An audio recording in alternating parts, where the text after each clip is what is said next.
L'heure est à l'apaisement, mais pas encore tout à fait à la réconciliation entre Laetitia Hallyday et les premiers enfants de Johnny. David et Laura resteraient très méfiants, selon un connaisseur du dossier. L'heure est à l'apaisement. Avec la nouvelle équipe d'avocats de Laetitia Hallyday, la sagesse et la lucidité sont revenues.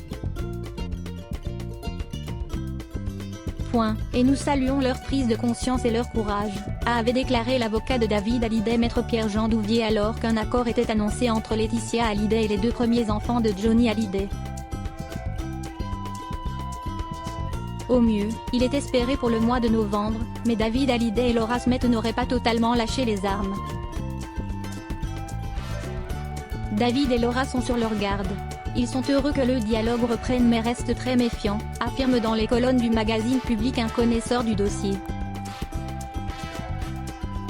Un dossier qui reste compliqué car le flou demeure encore sur l'argent qu'il y a à se partager. Si l'héritage de la star a d'abord beaucoup fait rêver, il serait amputé par l'argent dû au fisc, 5,6 millions d'euros par enfant, et les frais de succession, 855 000 € par enfant. Selon les calculs de Public, David, Laura, Jade et Joy devraient chacun recevoir au final 1 million d'euros. Une belle somme, mais loin des chiffres annoncés au départ.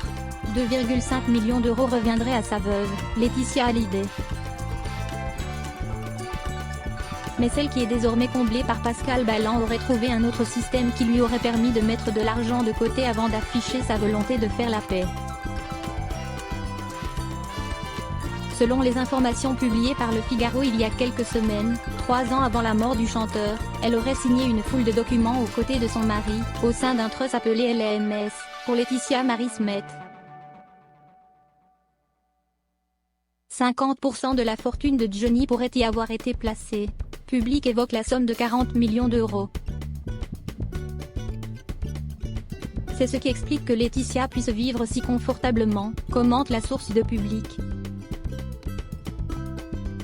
De quoi relancer la guerre ou durcir les négociations. 80 millions d'euros en tout? Découvrir qu'il y aurait finalement 80 millions à se partager, ça change sérieusement la donne.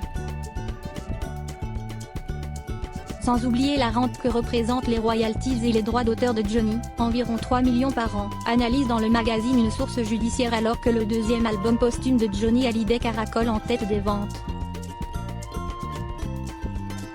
Nous parlons. Nous avons toujours dit que nous étions pour la négociation.